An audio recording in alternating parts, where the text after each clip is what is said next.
الرجیم بسم اللہ الرحمن الرحیم۔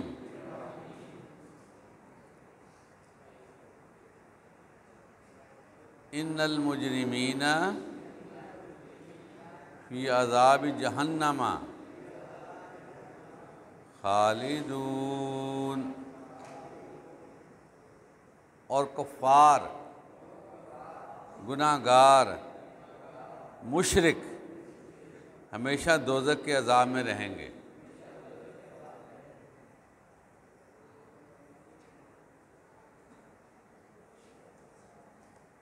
لا یفتر عنہم وہم فیہ مبلسون، جو ان سے ہلکا نہ کیا جائے گا اور وہ اس میں نا امید ہو کر پڑے رہیں گے۔ وما ظلمناہم ولکن کانوا هم الظالمین۔ وَنَادَوْا یا مالک لیقضی علینا ربک قال انکم ماکثون لقد جئناکم بالحق ولکن اکثرکم للحق کارہون۔ اور ہم نے ان پر ظلم نہیں کیا بلکہ وہی اپنے آپ پر ظلم کرتے تھے، اور پکاریں گے کہ اے مالک تمہارا پروردگار ہمیں موت دے دے۔ وہ کہے گا کہ تم ہمیشہ اسی حالت میں رہو گے، اور ہم تمہارے پاس حق لے کر پہنچے، لیکن تم میں سے اکثر حق سے ناخوش رہے۔ عزیز طلبہ، اس سے پہلے ہم نے جنت کی نعمتوں کے بارے میں ذکر کیا تھا، اور آپ کے سامنے جو آیات تلاوت کی گئی تھی وہ بھی اسی سبجیکٹ سے متعلقہ تھی۔ آج ہم جہنم کے حالات کے بارے میں، جہنم کی سختی کے بارے میں، جہنم کیا ہے اور اس میں بندے کا قیام کیسا ہوگا اس کے بارے میں بات کریں گے۔ پہلی بات عزیز طلبہ یہ ہے کہ یہ جو جہنم کی آگ ہے،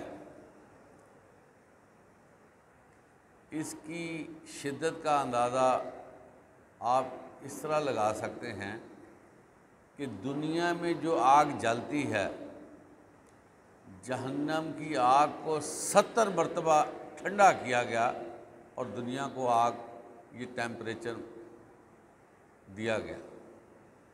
اس سے آپ اندازہ کریں گے اس آگ کا اور جہنم کی آگ کا کتنا فرق ہے۔ اور آپ میں سے بہت سے طلبہ سائنس اسٹوڈنٹ بھی ہیں۔ جہنم میں 2 ایلیمنٹ سے آگ بنائی جاتی ہے، ایک ہے پتھر سے آگ نکلنی ہے۔ یہاں ہم لکڑی یا اور ہمارے ریسورسز ہیں توانائی کے، لیکن وہاں کی آگ جو ہے گندھک کی آگ ہوگی، اور الناس والحجارہ، اور انسانوں سے آگ نکلے گی۔ آپ اندازہ کریں کہ پہلا مرحلہ آگ تیار کرنے کا کس قدر شدید ہے کہ انسانی جسم سے آگ نکلے گی۔ اب ایک بندہ اللہ نہ کرے آگ میں جھلستا ہے تو آگ اس کو پکڑتی ہے، لگتی ہے، وہ جھلستا ہے، اس کا جسم جو ہے وہ ڈیمیج ہوتا ہے۔ لیکن اگر انسان کے جسم سے آگ نکلے گی تو وہ آپ اندازہ کریں کہ کس قدر ہوگی کہ جس میں اندر سے آگ نکل رہی ہے، جو اندر کو جلا رہی ہے، اور جو ہے وہ باہر اس کا جو ہے سیک جو ہے نکل رہا ہے۔ اب دیکھیں کہ اس میں شدت کیا ہے۔ اور پھر یہ جو ہے نا جہنم کی آگ انسانی چمڑی کو، جیسے آپ دیکھیں کہ اگر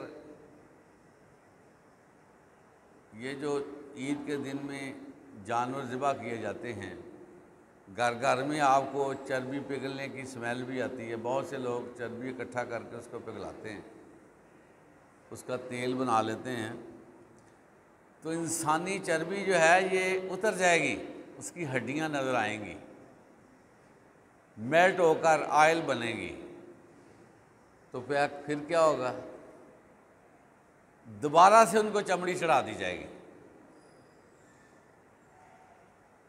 اور یہ جو سلسلہ سخت سے سخت ہوگا، جس میں اس کو جلنا پڑے گا، اور اس کو اگر بھوک لگے گی نا جہنمی کو، تو وہ غذا دی جائے گی جو اس کا پیٹ بھی نہیں بھرے گی۔ پینے کے لیے پانی ہوگا پیپ ٹائپ، اس کے اندر جائے گا، وہ اس کو فائدہ نہیں دے گا۔ تو ایسی شدید جہنم ہے، اس لیے جہنم سے پناہ مانگنی چاہیے کہ یا اللہ ہمیں جہنم کی آگ سے بچا۔ اور آپ علیہ الصلوۃ والسلام فرماتے ہیں کہ میں تمہیں جہنم سے پیچھے کر رہا ہوں، دھکیلتا ہوں کہ چلے جاؤ جہنم کے قریب نہ ہو جانا، لیکن تم ہو کہ آگے بڑھتے جاتے ہو جہنم کی طرف، تمہارا رجحان بڑھا جاتا ہے۔ ایک دفعہ ایک فرشتے کو اللہ تعالیٰ نے کہا کہ جاؤ جہنم کو دیکھ کر آؤ، تو اس کی شدت دیکھ کر جہنم کی فرشتہ آ کر رپورٹ کرے گا یا باری تعالیٰ وہ بڑی سخت ہے، اس میں کوئی بندہ جانا پسند نہیں کرے گا۔ اس ڈسکشن کے بعد اس کو دوبارہ سے کہا جائے گا پھر دیکھ کر آؤ، وہ دیکھنے جائے گا تو دوبارہ کہے گا کہ یا باری تعالیٰ وہ جہنم جو ہے اس کے ارد گرد ایک دلکشی ہے، اٹریکشن ہے جو دل کو لبھاتی ہے۔ اللہ کہے گا کہ وہ لوگ اسی اٹریکشن کی وجہ سے جہنم میں جائیں گے، کہ تھوڑی تھوڑی چارمنگ نظر آئے گی، گناہ کا لذت تھوڑی سی نظر آئے گی، شوق ہوگا کہ یہ بھی گناہ کر لیں، یہ بھی کر لیں، حالانکہ وہ جو گناہ ہے پھر وہ جہنم کی طرف لے کر جائے گا۔ تو یہ جو حقیقت ہے نا، جو بندہ سمجھ جاتا ہے اس سے بڑا عقل مند کوئی نہیں۔ یہ جو لفظ خالدون کا کہا گیا ہے یہ چھوٹا لفظ نہیں ہے، ہمیشگی ہے، اور اللہ تعالیٰ خود کہتے ہیں کہ ہم نے کافروں کے لیے تیار کی ہے۔ یہ آپ قرآن مجید میں کئی جگہوں پہ ہے کہ یہ اللہ تعالیٰ نے کافروں کے لیے تیار کی ہے، وَعِدَّتْ لِلْکَافِرِینَ، ہم نے اس کو کافروں کے لیے تیار کیا ہے۔ اب دیکھیں کہ اگر ہم وہاں پر چلے گئے تو پھر کیا بنے گا؟ آپ بتائیں، کافروں کے لیے تیار ہے لیکن کلمہ پڑھنے والے وہاں پر جائیں گے، اور جہنم میں جانے والوں کی ریشو پتہ آپ کو کتنی ہے؟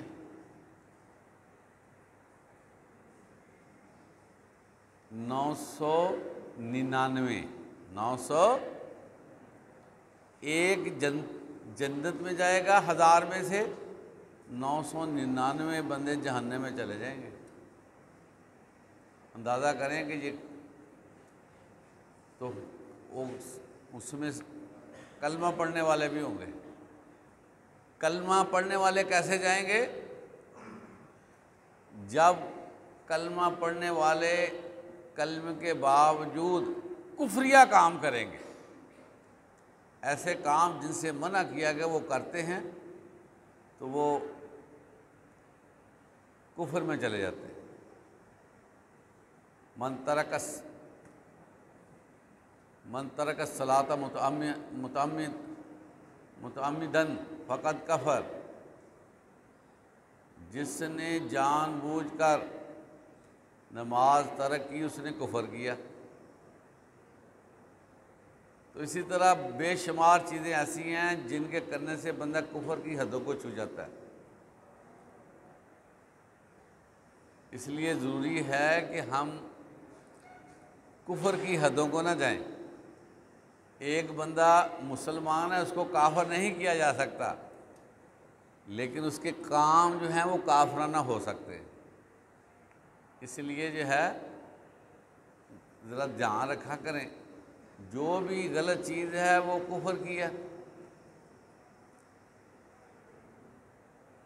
الدنیا سجن المومن و جنت الکافر، دنیا مومن کے لیے قید خانہ ہے اور کافروں کے لیے جنت ہے۔ اس کا مطلب یہ ہے کہ ہر چیز کو دیکھ دیکھ کے چلنا بڑا ضروری ہے، ہر چیز کو سمجھ کے چلنا بڑا ضروری ہے۔ اور یہاں فرمایا جا رہا ہے کہ اس عذاب کو ہلکا نہیں کیا جائے گا، اس میں تیزی رہے گی، شدت رہے گی، اور ان کے 24 گھنٹے جو ہے عذاب میں ہوں گے۔ تو عزیز طلبہ، اس کا امیجن کرنا چاہیے، اس کو آنکھوں کے سامنے لانا چاہیے، اس کا تصور پیدا کرنا چاہیے۔ جی میں آپ کو بتاؤں، یہ قرآن ہے، قرآن کہہ رہا ہے یہ کہ ان سے عذاب ہلکا نہیں کیا جائے گا۔ اور یہ بھی حدیث میں نے بتائی ہے کہ 1000 میں سے 999 جہنم میں جائیں گے۔ تو ہمیں اس سے نکلنا ہوگا، ہمیں اپنے آپ کو جہنم کی آگ سے بچانا ہوگا، اور اس میں ناامید ہوں گے۔ عذاب جو ہے اتنا رہے گا کہ ناامید ہو جائیں گے، کوئی صورت نہیں ہوگی نکلنے کی۔ اور یہ دیکھیں اللہ تعالیٰ یہاں پر فرما رہے ہیں کہ ہم نے ان پہ ظلم نہیں کیا، وہ اپنی جانوں پر خود ظلم کرنے والے ہیں۔ اس کا مطلب کیا بنتا ہے؟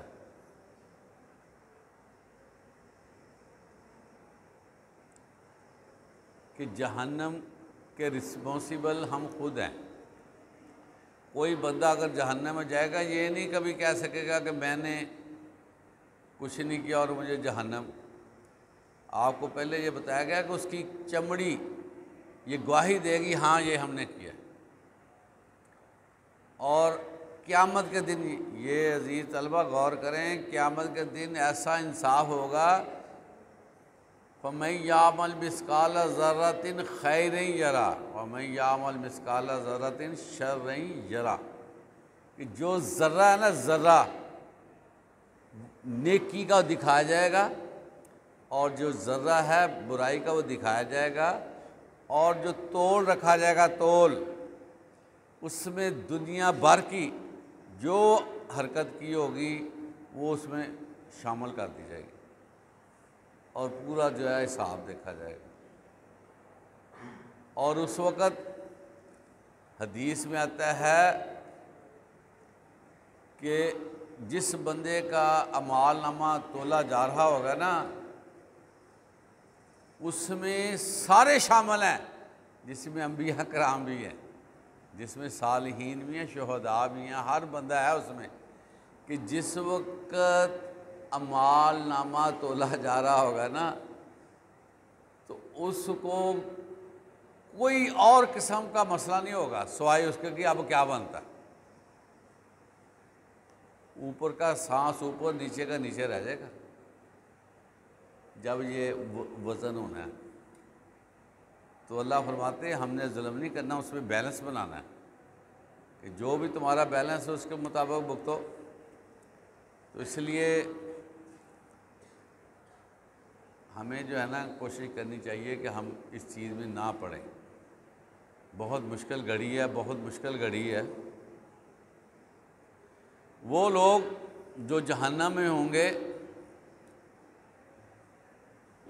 جہنم کے دروغے سے کہیں گے، جہاں پر مالک کا ذکر آیا نا، مالک کا، وہ جہنم کے دروغے کا نام ہے، اس کو مخاطب کر کے کہیں گے کہ ہمیں بہت عذاب ہو چکا ہے، اب اللہ سے درخواست کرو کہ ہمیں موت دے دے، ہم مر جائیں، ہم زیرو ہو جائیں، بلیا بیٹ ہو جائیں، ہم ختم ہو جائیں۔ لیکن فرشتہ اس کو کیا جواب دے گا؟ اچھا، یہ جو فرشتہ ہے نا، اس کے بارے میں حدیث میں آتا ہے کہ اس کی جو کریشن ہے نا، اس کی جو پیدا کرنا، اللہ نے پیدا کیا ہے اس کو، جہنم کے فرشتے کو جو پیدا کیا ہے نا، اس کے اندر رحم نہیں ہے، مثلا رحم کا مادہ اللہ نے رکھا ہی نہیں ہے۔ جتنا مرضی وہاں پر شور و غوغا ہوگا، جتنا مرضی لوگ پیٹیں گے، روئیں گے، پریشان ہوں گے، اس فرشتے کو ترس نہیں آنا۔ یہ آپ کو میں بتاؤں، آپ دیکھ لیں کہ کس کے ساتھ ہمارا سابقہ پڑھنا ہے۔ اللہ نہ کرے، میں کہہ رہا ہوں ممکنہ طور پر اللہ تعالیٰ ہمیں معافی دے، تو یہ تو لفظ بھی زبان پہ نہیں لانے چاہیے کہ اس کے ساتھ ہمارا رابطہ بنے، اللہ تعالیٰ ہمیں بچائے۔ لیکن یہ ہے کہ اللہ فرما رہے ہیں کہ تم ظلم کرو گے تو تمہاری سزا ہے۔ تو اللہ تعالیٰ نے عقل جیسی عظیم نعمت عطا فرمائی ہے، تو ہم فائدہ اٹھائیں اور منہ کو، زبان کو سنبھال کر رکھیں، صبح اٹھیں، نماز پڑھیں، اور پھر اس طرح اپنے دن کا آغاز اچھے طریقے سے کر کے سارا دن اپنے آپ کو بچا کے رکھیں کہ کہیں ایسی بات نہ ہو جائے جس میں ہمیں جہنم میں جانا پڑے۔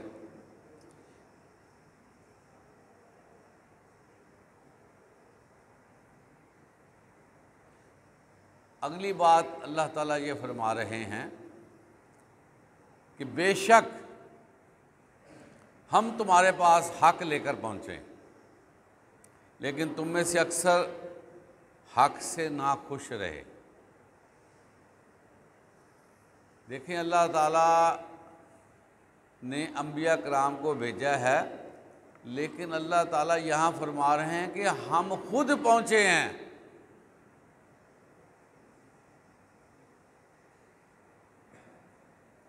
اس کا مطلب کیا بنتا ہے کہ رسولوں کے ساتھ اللہ تعالیٰ کی پوری تائید تھی۔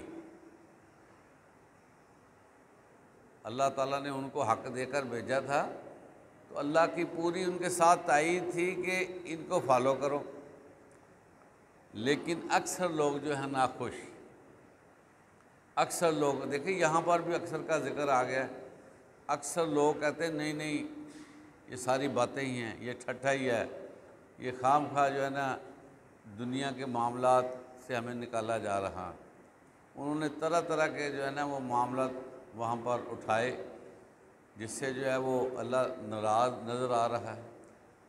اور یہ جو کچھ ہے یہ ساتھ ساتھ ہمارے چل رہا ہے دنیا میں۔ آپ دیکھیں کیسے ہم لوگ اللہ سے بے پرواہ ہیں۔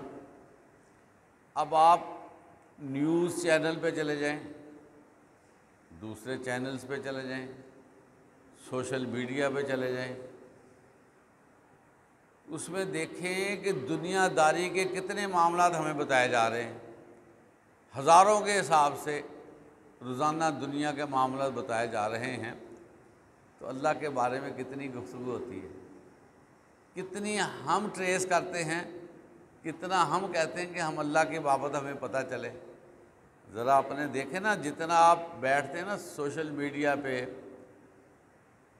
نیوز چینل پہ، الیکٹرانک میڈیا پہ جتنا بیٹھتے ہیں، ذرا اپنا حساب رکھا کریں نا، اتنے منٹ میں بیٹھا ہوں، اس میں نے اللہ کی بابت کتنی سنی ہیں باتیں، کتنا میں نے اللہ کی بابت جو ہے وہ اپنے آپ کو ساتھ، بلکہ حقیقت یہ ہے کہ کہیں کوئی چیز آ بھی جائے نا، تلاوت، کوئی ترجمہ، وہ اچھی چیزیں، اس کو ہم آگے بھیج دیتے ہیں۔ یہ چیز جو ہے یہ اللہ فرما رہا ہے کہ تمہارے پاس حق آیا ہے، لیکن تم نے حق کو رون ڈالا ہے، اس کی قدر نہیں کی، اور دنیا داری میں اتنے مشغول ہو گئے کہ اپنے آپ کو سنبھالا نہیں۔ تو آپ دیکھیں کہ شیطان کی سب سے بڑی ایفرٹ بھی یہی ہے کہ وہ اسی کام میں لگا رہتا ہے کہ بندے کو دنیا داری میں مشغول رکھے۔ نمازوں میں آپ جب جاتے ہیں، نماز پڑھتے ہیں، تو کس قدر خیالات کی بچھاڑ آپ پہ آ جاتی ہے، کس قدر ہمارے دھیان دوسری طرف چلا جاتا ہے۔ یہ اس وقت شیطان جو ہے وہ لگا ہوتا ہے کہ کہیں اس کو اللہ کی بابت جو ہے تعلق نہ بن جائے۔ آپ کو پتہ ہے کہ نماز میں یہ خیالات کیوں آتے ہیں؟ کبھی غور کیا آپ نے؟ غور کیا کریں نا، جتنا ہم دنیا داری میں لگے رہیں گے نا، اتنا ہی نماز میں خیالات آ جائیں گے۔ ہم پتہ کیا کرتے ہیں، آخری دم تک باتیں کرتے رہتے ہیں اور جلدی جلدی وضو کر کے نماز میں شامل ہوتے ہیں، تو صاف ظاہر ہے جو سلسلہ آپ نے بنایا باتوں کا وہی اندر آ گیا۔ دماغ جو نا، اس کو جب تک آپ لائٹ نہیں کرتے، ٹھنڈا نہیں کرتے، وہ پچھلی باتیں آپ کے ساتھ چل رہی ہوتی ہیں، وہ آپ نماز ڈسٹرب کر دیتے ہیں۔ تو نماز کو اچھا بنانے کے لیے اچھی سوچ ضروری ہے۔ ہمارے جتنی ٹائم بنتا ہے نا نمازوں کے علاوہ، وہ ٹائم اگر ہم اللہ تللے میں گزاریں گے نا، وہ نمازوں پہ اثر انداز ضرور ہو جائے گا، نمازیں ہماری ڈسٹرب ہو جائیں گی۔ اس لیے گفتگو کم از کم کی جائے نا، اس سے ہماری نمازیں اچھی ہو جاتی ہیں۔ اللہ تعالی ہمیں جہنم کی آگ سے بچائے، اور روزانہ صبح و شام ہمیں جہنم سے پناہ، اللہ کی پناہ لینے کی دعا کرنی چاہیے۔ اللہم اجرنی من النار، اللہم اجرنی من النار۔ یہ جو ہے بڑی ضروری ہے، اور نمازوں پہ دھیان دینا چاہیے، اور غلط باتوں سے اجتناب کرنا چاہیے، شرک بدعت سے بچنا چاہیے، تاکہ ہمارے لیے جنت کی راہیں آسان ہو جائے۔ وآخر دعوانا الحمدللہ رب العالمین۔